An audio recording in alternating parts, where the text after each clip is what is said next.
Jadi apa itu gizi makro? Nah, ini adalah pengertian gizi makro. Gizi makro atau makronutrien merupakan golongan zat gizi yang utamanya menyediakan energi, di samping juga memberikan zat gizi lain yang penting dalam memelihara kehidupan. Bagaimana maksudnya? Gitu. Jadi gizi makro yang terdiri dari karbohidrat, lemak, dan protein itu dalam tubuh utamanya itu mensuplai energi. Walaupun di samping dia mensuplai energi, dia punya fungsi yang lain, antara lain misalnya ada asam-asam amino tertentu yang digunakan untuk pembentukan enzim misalnya, atau ada asam-asam lemak yang digunakan sebagai antioksidan misalnya. Nah, itu adalah fungsi-fungsi lain di samping fungsi zat gizi makro sebagai penyedia energi gitu. Tapi tetap utamanya fungsi gizi makro itu adalah menyediakan energi. Lalu keseimbangan asupan ketiga zat gizi makro tersebut sangat penting dalam menjaga kesehatan. Baik kekurangan atau kelebihan salah satu atau lebih zat gizi makro sama-sama memberikan dampak buruk pada kesehatan. Misalnya, kekurangan karbohidrat itu juga berbahaya. Karena nanti kita akan bahas di slide-slide terakhir bahwa otak itu hanya bisa menggunakan energi dari karbohidrat, dari glukosa terutama. Jika glukosa itu tersedianya sangat minim, maka bisa beresiko gangguan fungsi otak, misalnya tiba-tiba berkunang-kunang atau tiba-tiba pingsan. Kekurangan protein juga sama. Kekurangan protein juga akan menyebabkan pertumbuhan kita kalau di anak-anak itu tidak bisa maksimal gitu. Nah, kelebihan juga memiliki dampak tidak baik, bukan hanya kekurangan. Jadi misalnya kelebihan konsumsi lemak itu juga tidak baik, kelebihan konsumsi karbohidrat juga tidak baik. Jadi sama-sama kekurangan dan kelebihan sama-sama tidak memberikan sama-sama memberikan dampak yang kurang baik bagi kesehatan. Nah, ini kebutuhan energi dan keseimbangannya. Jadi manusia itu membutuhkan energi untuk menjalankan fungsi kehidupannya. Jadi misalnya dia butuh energi untuk bergerak, dia butuh energi untuk metabolisme dasarnya, untuk menjalankan reaksi-reaksi dalam tubuh, seperti itu ya. Dan dia juga penting untuk mempertahankan kondisi homeostasis, jadi mempertahankan kondisi normal tubuh supaya fungsi-fungsi yang tadi harus dilakukan bisa berjalan dengan baik. Nah, gambar di sebelahnya itu menjelaskan bahwa kita berangkat dari tulisan metabolisme dan penyediaan energi ya.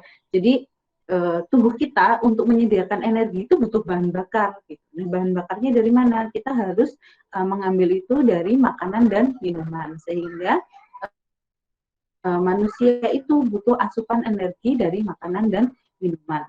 Setelah makanan dan minuman itu masuk, dia akan dimetabolisme dalam tubuh dan dipecah menjadi energi gitu. Nah, sebagian energi dalam reaksinya itu akan dilepaskan sebagai panas tubuh. Lalu akan ada juga energi yang digunakan untuk aktivitas. Misalnya aktivitas basal atau aktivitas lain. Contohnya adalah aktivitas makan dan minum gitu. Nah, aktivitas makan dan minum itu kan kita juga butuh energi tuh untuk bisa makan dan minum. Misalnya untuk menggerakkan tangan, mengambil makanan, untuk untuk bergerak mengambil makanan. Misalnya kita jalan kemana, beli makanan dan lain-lain, itu juga butuh energi gitu. Walaupun nanti akhirnya setelah makan dan minum itu fungsinya juga sebagai asupan energi gitu. Jadi dari yang kita mau makan dan minum butuh energi, setelah kita makan kita dapat energi gitu. Nah, nanti dari makanan dan minuman itu kembali lagi muter di metabolisme, lalu menyediakan energi dan lain-lain. Siklusnya akan berjalan seperti itu. Nah, ini adalah prinsip keseimbangan energi yang mungkin banyak orang juga sudah tahu gitu. Kalau kita kebanyakan makan, kita akan gemuk. Kalau kita kekurangan makan, kita akan kurus. Gitu. Nah, itu adalah prinsip dasar yang banyak dipahami di masyarakat dan juga menjadi pedoman. Misalnya ketika kita ditanyai tentang bagaimana caranya menurunkan berat badan gitu. Nah, ini adalah prinsip yang paling mudah dan banyak diterapkan di masyarakat gitu. Jadi kalau kamu mau menurunkan berat badan, ya berarti makannya dikurangi dan aktivitasnya ditambah gitu. Kalau kamu mau meningkatkan berat badan, ya makanannya ditambah. Jadi ketika asupan energinya lebih besar daripada penggunaan energinya, dia akan ada kelebihan energi yang akan dirubah oleh tubuh menjadi cadangan energi tubuh. Nah, biasanya asupan yang berlebih itu ya kalau kita konsumsinya juga konsumsi yang tidak sehat, misalnya seperti yang dijelaskan di gambar itu, misalnya kita sangat suka ngemil, keripik kentang gitu, atau kita suka junk food, atau kita suka makan makanan manis gitu. Nah, itu sangat mudah mengalami kelebihan energi karena kandungan gula dan lemaknya sangat tinggi gitu. Nah, kalau kita ingin keseimbangan energinya menjadi negatif dalam artian asupannya lebih kecil daripada penggunaan energinya, itu biasanya ditambah dengan aktivitas gitu. Ketika aktivitas kita meningkat, asupan kita tetap, otomatis energinya akan menjadi tidak seimbang, dia menjadi keseimbangannya menjadi negatif. Nah, akan terjadi pemecahan lemak yang akan menurunkan berat badan. Tapi juga bisa ketidakseimbangan itu terjadi ketika kita mengalami kelaparan seperti itu dalam jangka waktu lama. Misalnya puasa, gitu. Puasa cadangan energi kita akhirnya dipecah sehingga kita mengalami penurunan berat badan. Nah, ini faktor-faktor yang mempengaruhi kebutuhan energi.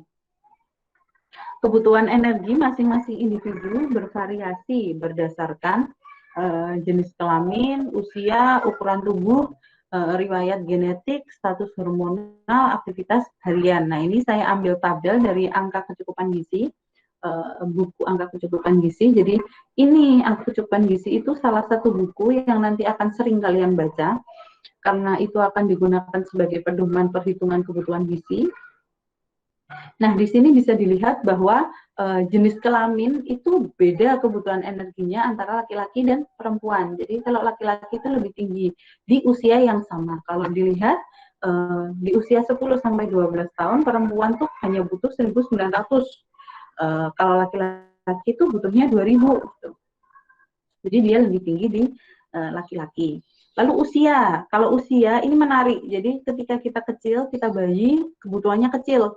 Lalu semakin kita besar, kebutuhannya kan meningkat. Tapi pada umur tertentu, metabolisme kita akan turun dan kebutuhan energi kita akan kembali menurun. Nah, bisa dilihat ini di usia 50 sampai 64 tahun itu mulai turun ya. Mulai masuk usia lansia, dia mulai turun. Lalu di usia 80 tahun ke atas itu kebutuhan energinya itu hampir sama dengan anak usia 9 tahun. Jadi usia itu sangat mempengaruhi. Lalu ukuran tubuh itu seperti apa? Ini kemarin kalian juga sudah belajar di fisiologi yang namanya body composition. Jadi berapa persen sih lemak tubuh, berapa persen sih ototnya gitu. Orang-orang yang ototnya lebih banyak itu kebutuhan energinya lebih besar. Misalnya seperti atlet. Atlet itu butuh asupan energi yang sangat besar, terutama asupan dari protein karena dia butuh bodybuilding. Jadi untuk membentuk membentuk ototnya yang besar itu dia butuh asupan protein dalam jumlah yang besar. Lalu riwayat genetik. Nah, ini riwayat genetik itu terkait dengan metabolisme turunannya, dia ada dia orang yang metabolismenya tinggi atau metabolismenya rendah, itu juga dipengaruhi oleh genetik. Lalu juga ada status hormonal. Nah, ini misalnya ketika kita masuk masa pertumbuhan gitu. Ketika kita masuk masa pertumbuhan, hormon-hormon tertentu akan aktif, hormon pertumbuhan terutama, yang akan memberikan perintah ke tubuh kita untuk mengkonsumsi lebih banyak makanan karena dia butuh untuk tumbuh lebih besar, tumbuh lebih tinggi gitu.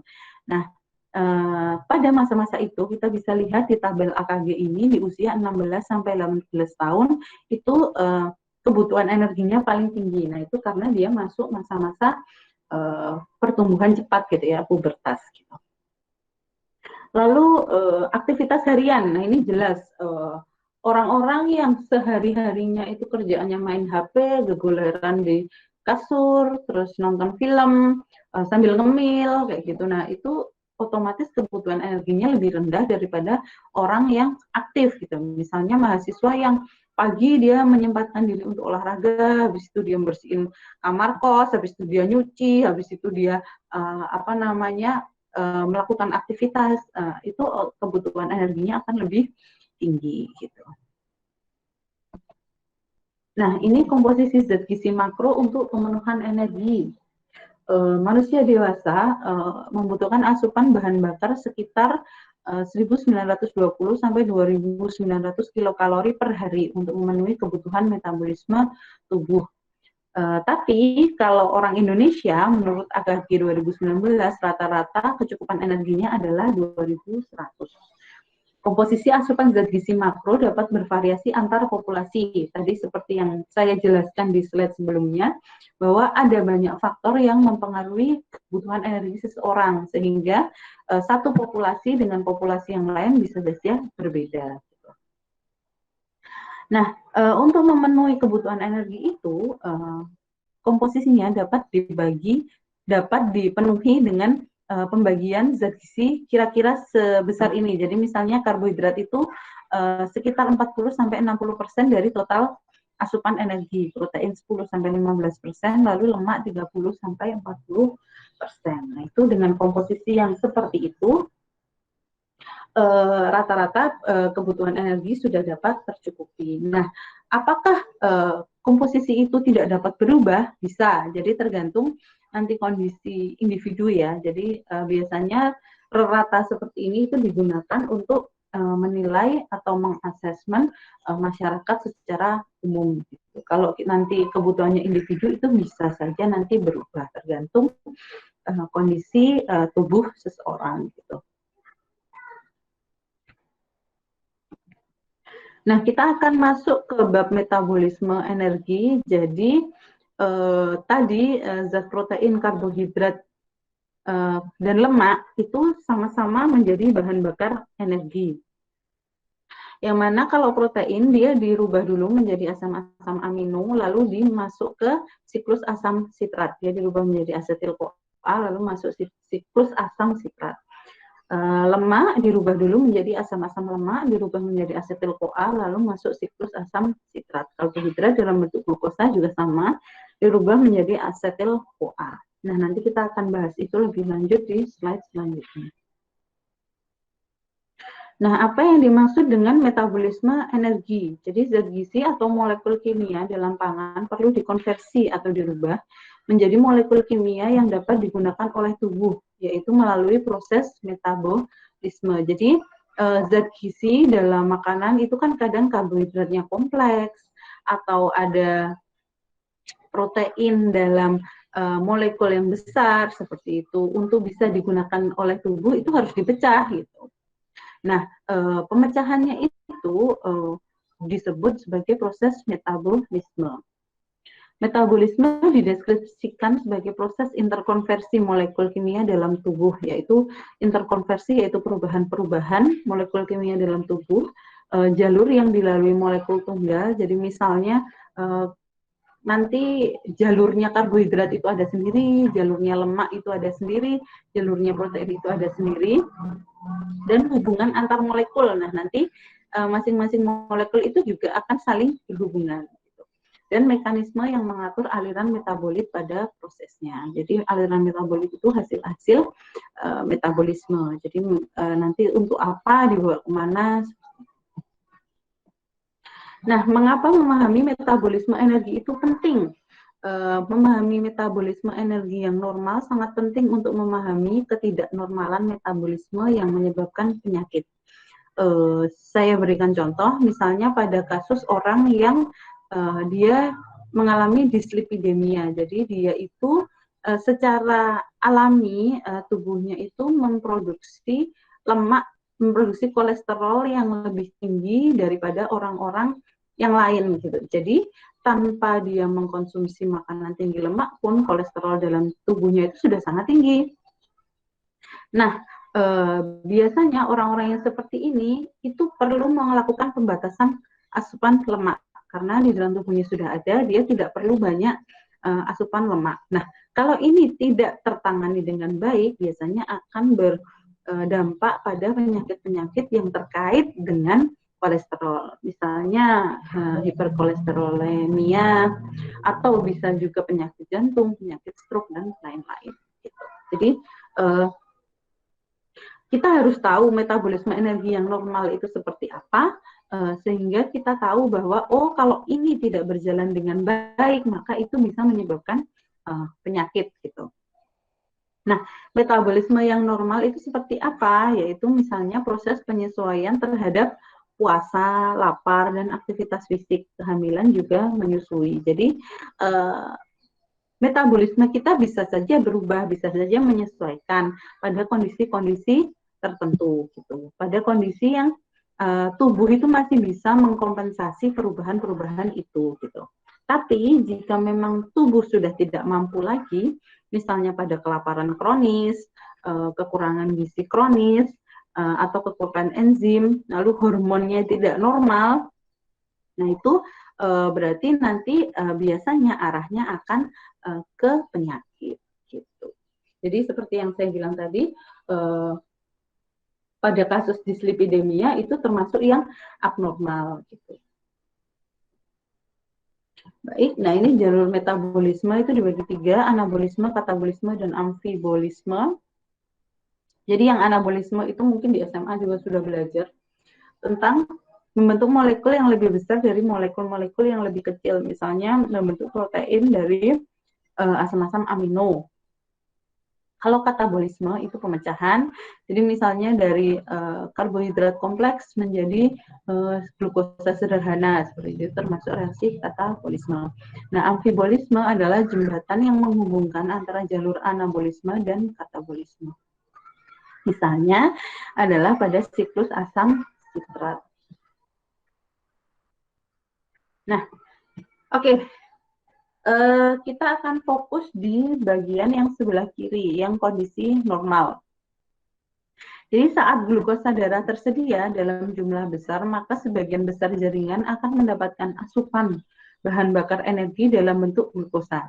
Jadi seluruh jaringan tubuh kita itu dalam kondisi normal, dalam kondisi glukosa darah tersedia, itu seluruh jaringan tubuh kita itu akan mendapatkan bahan bakar dari glukosa gitu ya, yang saya berikan kotak coklat. Nah, ketika ada sebuah kondisi lain, misalnya kelaparan atau aktivitas berat, yang mana akhirnya glukosa darah menipis dengan jumlah yang terbatas, maka tubuh itu akan mengupayakan untuk memaksimalkan penggunaan glukosa untuk otak dan sel darah merah. Ya, oke, digarisbawahi. Jadi, karena otak dan sel darah merah itu hanya bisa mendapatkan asupan bahan bakar dari glukosa, maka tubuh akan memprioritaskan otak dan sel darah merah dari bahan bakarnya dari glukosa. Nah, jaringan yang lain gimana? Nah, jaringan yang lain yang masih bisa menggunakan bahan bakar lain selain glukosa, dia akan dicarikan sumber yang lain. Biasanya pertama kali yang dicari adalah lemak dulu gitu, lemak-lemak dalam tubuh dipecah dulu gitu.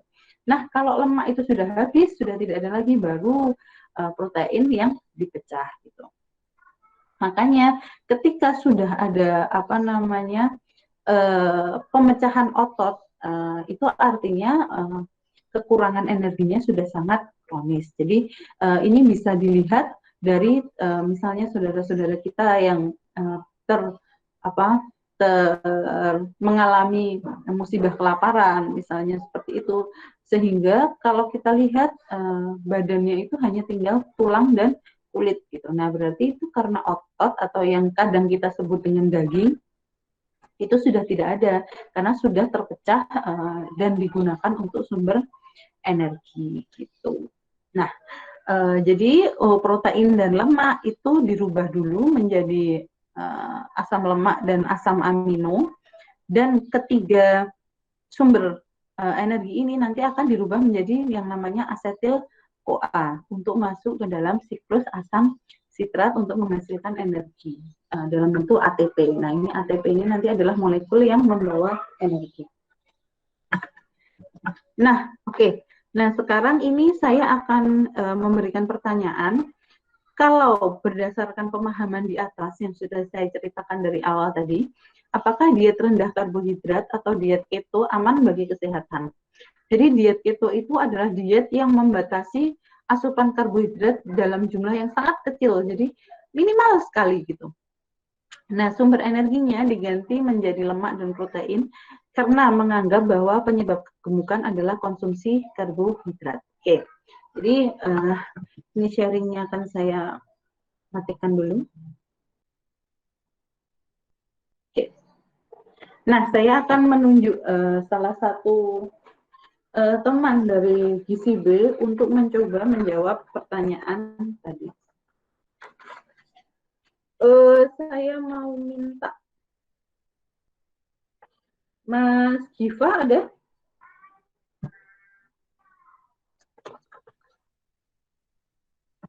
Apakah Mas Giva ada di sini? Saya ada, Bu. Ya, silakan Mas Giva coba untuk menjawab. Diet rendah karbohidrat itu kira-kira aman nggak sih buat kesehatan?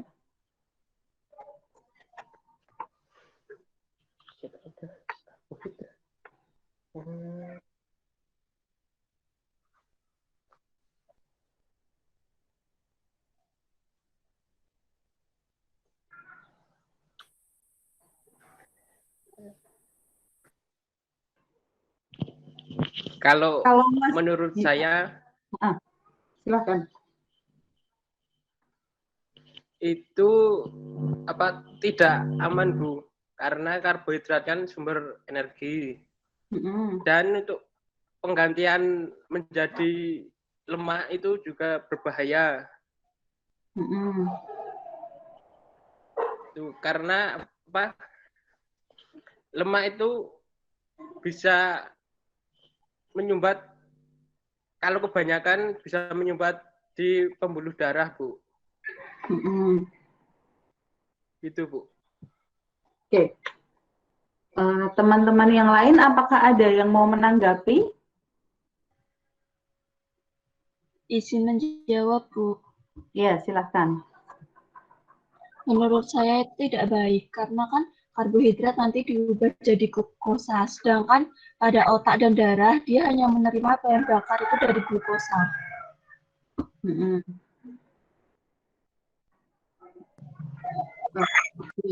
Ada lagi? Kalau otak tidak mendapatkan glukosa, terus gimana Mbak Puspita? Nanti kinerja otak akan menurun, terus bisa-bisa nanti otaknya mengalami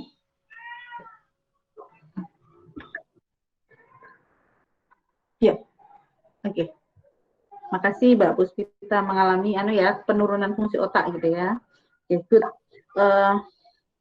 Saya pengen dengar pendapatnya Mbak Sabrina ada?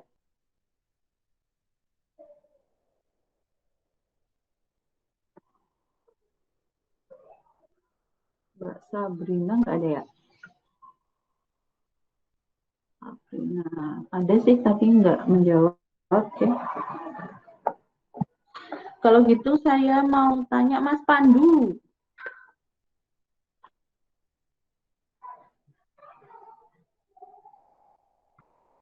Mas Pandu ada?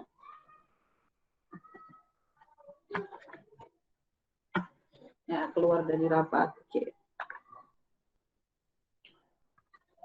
Berarti ini yang saya minta menjawab tidak menjawab, saya anggap hari ini tidak hadir kuliah ya. Oke, saya pengen dengar pendapatnya Mbak Hanina. Ada Mbak Hanina? Ada, Bu. Ya, silakan. Coba Mbak Hanina menjawab. Kalau menurut saya untuk diet rendah karbo ya, Bu. Itu kalau dalam jangka waktu yang panjang berbahaya. pertama, yang lebih berbahaya tuh kalau sama sekali tidak mengonsumsi karbo. Cuman kalau rendah karbo, saya pernah sekali 2 kali dengar diet rendah karbo bisa sih Bu. Cuman dalam jangka waktu yang panjang jadi berbahaya. Oke. Berarti poinnya adalah selama itu tidak dikerjakan dalam jangka waktu yang panjang, nggak apa-apa gitu ya? Iya. Oke. Kasih Mbak Hanina. Ada lagi yang mau memberikan pendapat?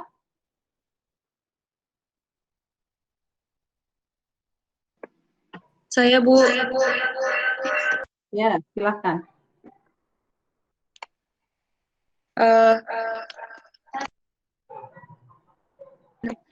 Kalau menurut saya, diet keto atau diet rendah karbo tadi itu sebenarnya kalau misalkan untuk orang yang mempunyai obesitas kayak gitu, itu tidak terlalu bahaya asal masih dalam pengawasan ahli gizi atau dokter gitu, Bu.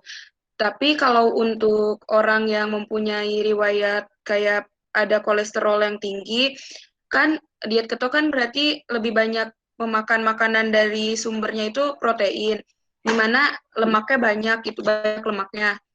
Jadi untuk orang yang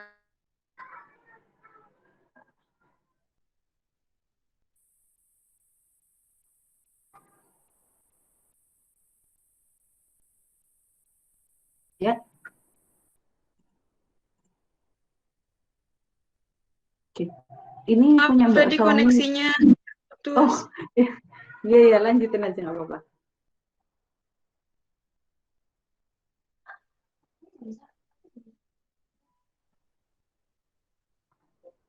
Jadi sampai kalau orang yang kolesterol, terus? Kalau orang yang kolesterol itu, kalau menurut saya diet rendah karbo itu berbahaya sih Bu, soalnya kan otomatis orang yang melakukan diet rendah karbo memakan makanan dari protein yang mengandung banyak lemak kayak gitu, itu berbahaya untuk orang yang mempunyai kolesterol gitu Bu. Jadi kalau misalkan mau melakukan diet rendah karbo itu tetap harus dalam pengawasan ahli gizi atau dokter gitu Bu. Iya, oke. Berarti kalau poinnya Mbak Saumi adalah itu boleh selama dalam pengawasan ahli gizi atau dokter gitu ya?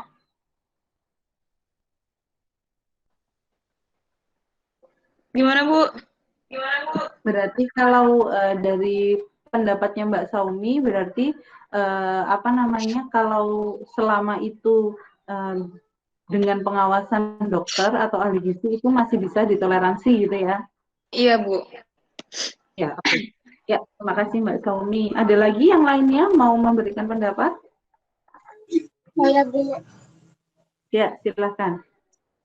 menurut saya diet keto ini kayak kalau digantikan dengan protein dan lemak itu kayak tidak seimbang Bu, karena kalau kebutuhan karbohidrat di tubuh itu kan 40-60%, sedangkan kalau protein dan lemak itu kayak cuma sekitar sampai 40%. Jadi kalau kebutuhan energinya tuh nggak seimbang. Jadi mungkin yang orang yang diet keto tuh kayak kurang mempunyai energi, jadi kurang baik gitu loh buat tubuh tuh.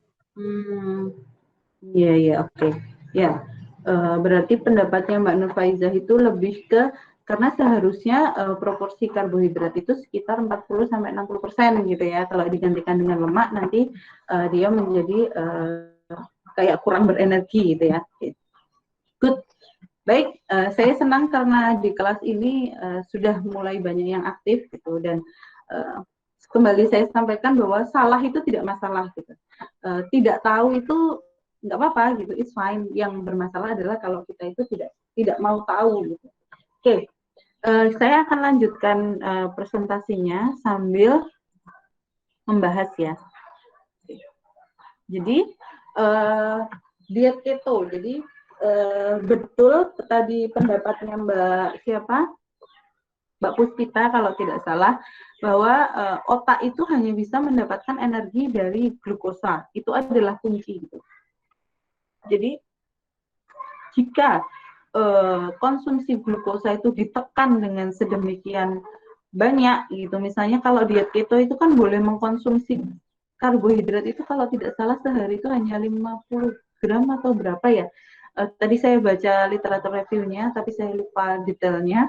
Sehingga orang itu dalam jangka waktu tertentu itu benar-benar boleh makan karbohidrat itu minimal sekali gitu. Nah, itu yang berbahaya adalah ketika otak itu tidak mendapatkan sumber energi dari glukosa yang bisa menyebabkan gangguan fungsi otak yang bisa sampai ke kematian gitu.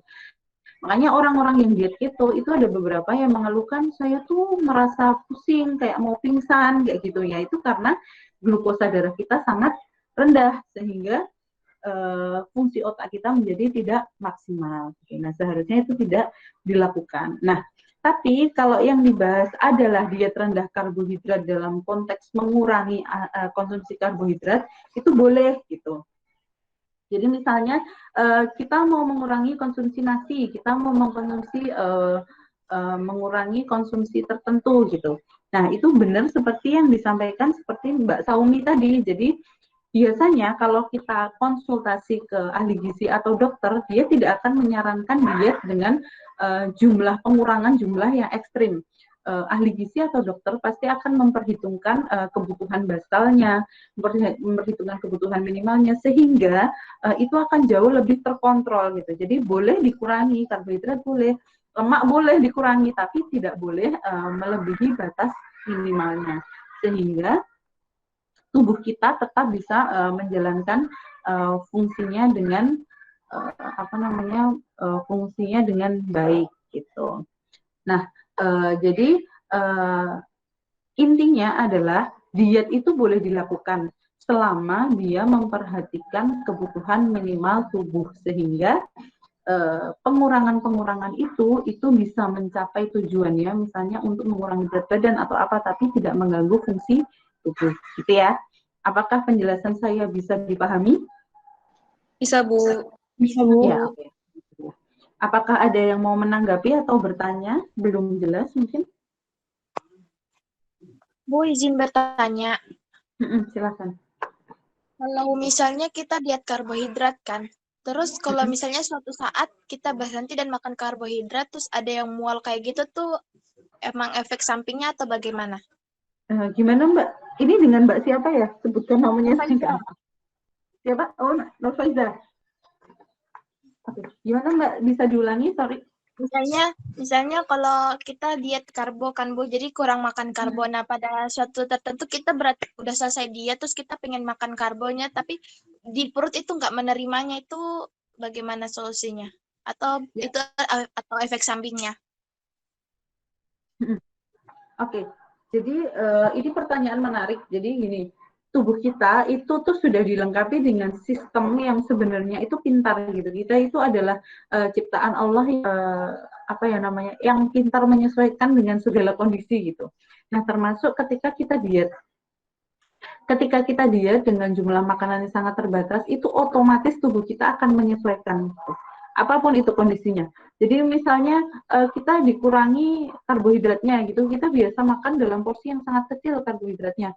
Suatu saat ketika kita merubah itu secara mendadak, otomatis tubuh kita juga akan kaget gitu.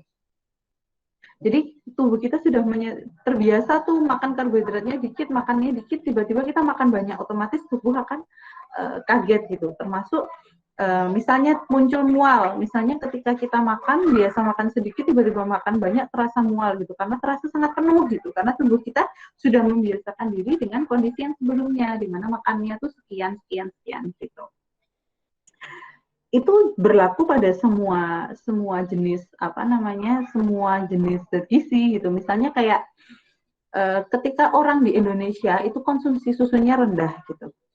Nah, itulah kenapa angka laktos intoleransi di Indonesia itu sangat tinggi gitu. Kenapa? Karena orang kita itu tidak terbiasa minum susu gitu. Jadi ketika tiba-tiba dia minum susu, tubuh akan bereaksi, tubuh akan memberikan reaksi yang kaget gitu. Nah biasanya karena kaget itu biasanya reaksinya itu menimbulkan rasa tidak nyaman, misalnya seperti tiba-tiba diare, mules, atau mual seperti itu. Itu Mbak Nurfaiza bisa dipahami? Bisa, Bu. Makasih, Bu. Ya, ada lagi?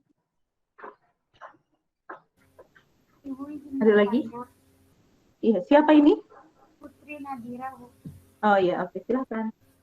Itu Bu, jadi tante saya itu bawaan dari hamil itu kayak jarang makan nasi gitu. Jadi pas hamil jadi nggak makan nasi. Pokoknya makannya tuh cuma kue-kue gitu Bu, dan itu ke bawah sampai hampir gede gitu Bu. Nah, itu apa bisa, misalnya dari penjelasan yang tadi, apakah itu juga kalau misalnya mereka makan nasi itu ada kayak misalnya reaksi tubuh gitu Bu? Kalau dia sama-sama sumber karbohidrat, saya rasa reaksinya tidak akan signifikan kalau kita menggantinya dengan yang lain gitu. Jadi kue-kue, buah ataupun apapun itu sebenarnya juga sama-sama sumber karbohidrat gitu. Cuman dia mungkin bentuknya lain ya. Misalnya kayak kue itu kan sudah diolah dari tepung. Tepung itu juga dari gandum misalnya, juga sama-sama sumber karbohidrat gitu. Itu reaksinya tidak akan kalau secara metabolisme itu tidak akan berubah banyak gitu. Yang jadi masalah adalah ketika orang sudah terbiasa mengkonsumsi kue dan tidak kenal dengan nasi, misalnya udah lama nggak makan nasi, itu pasti dirasa itu berbeda gitu. Jadi kayak kita tidak terbiasa makan makan nasi itu rasanya jadi aneh gitu. Tapi secara metabolisme ketika sama-sama asupannya ada karbohidratnya, saya rasa nggak terlalu signifikan. Itu? Baik Bu, terima kasih. Sudah menjawab atau belum? Atau mau ada yang ditanyakan lagi?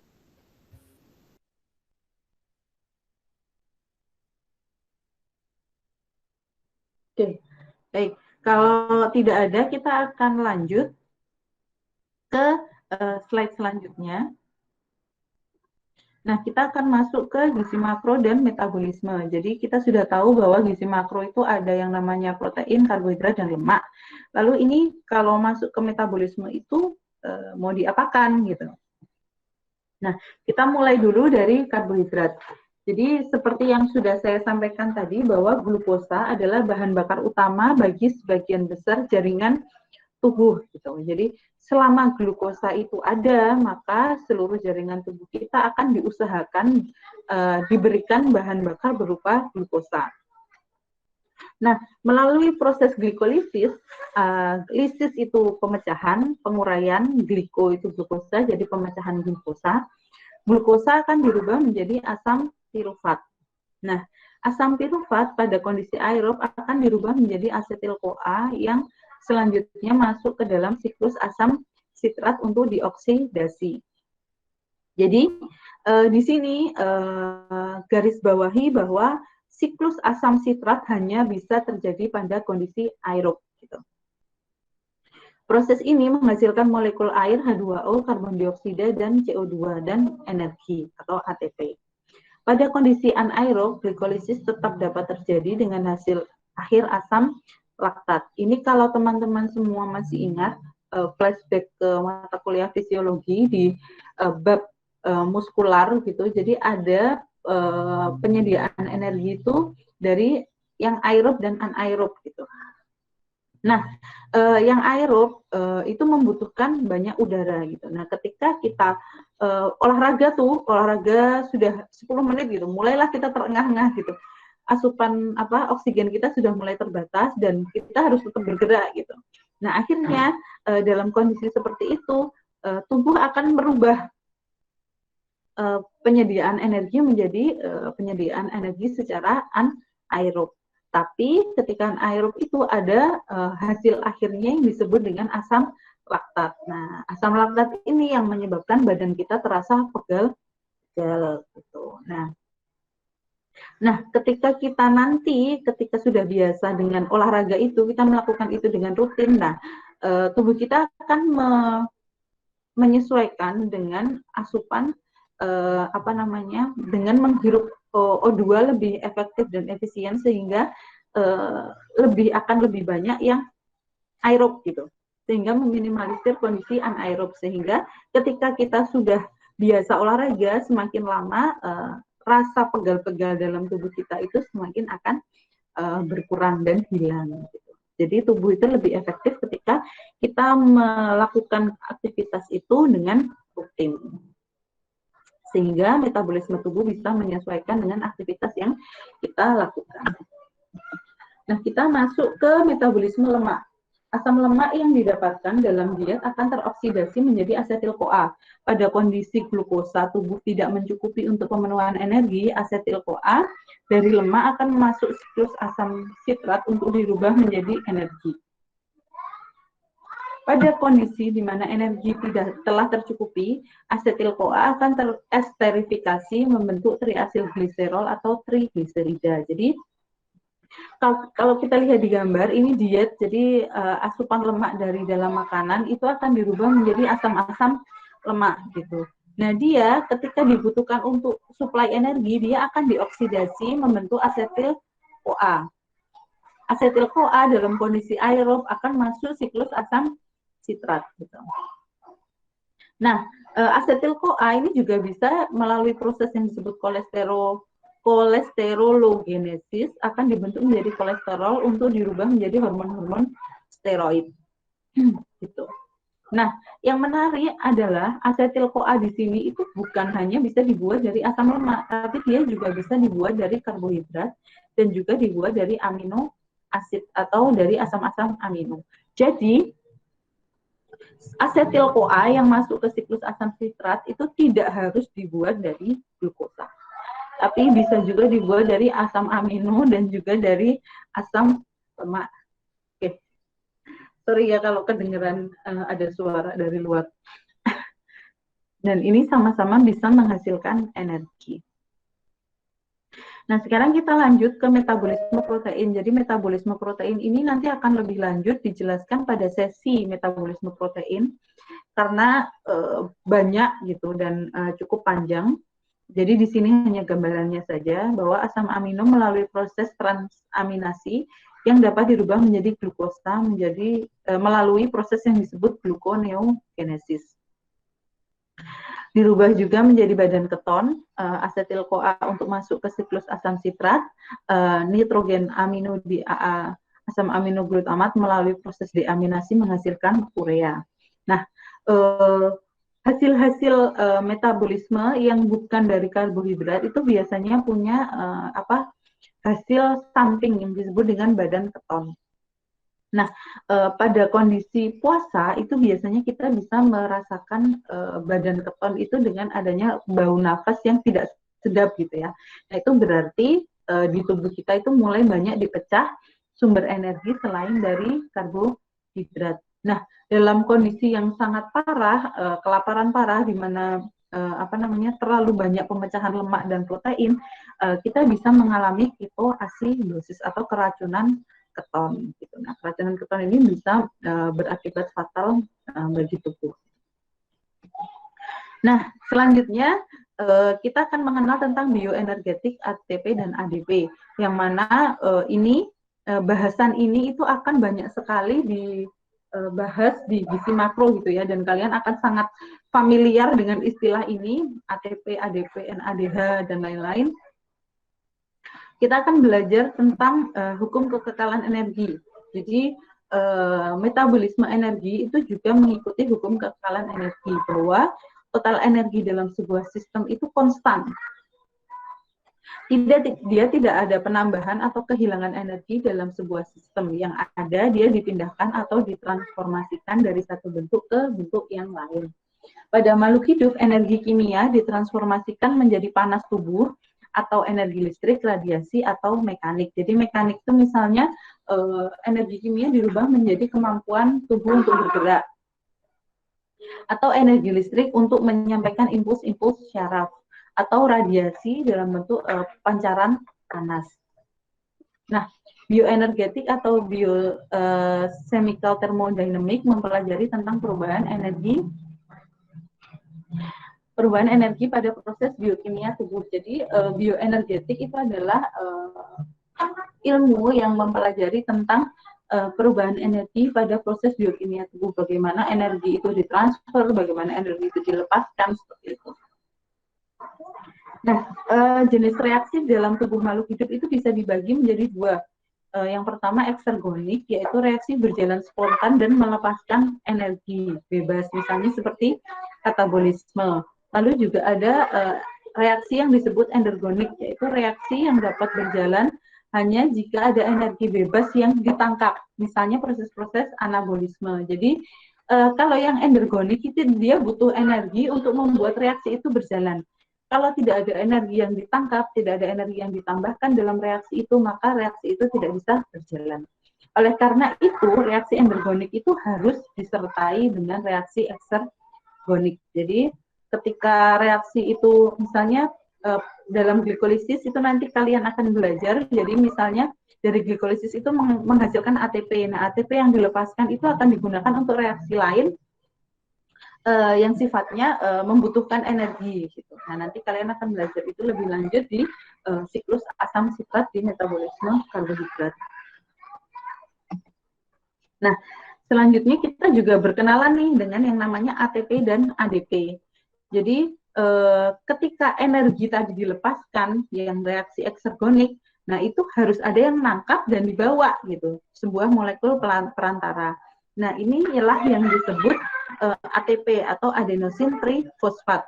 Jadi salah satu molekul perantara berenergi tinggi yang merupakan sebuah nukleotida adenosin dan 3 kelompok fosfat. Jadi di sini bisa dilihat, di sini ada gugus adenosinnya, lalu ada 3 gugus fosfatnya. Nah, ini yang berikatan disebut sebagai adenosin trifosfat. Lalu ada juga yang fosfatnya cuma 2, disebut adenosin difosfat.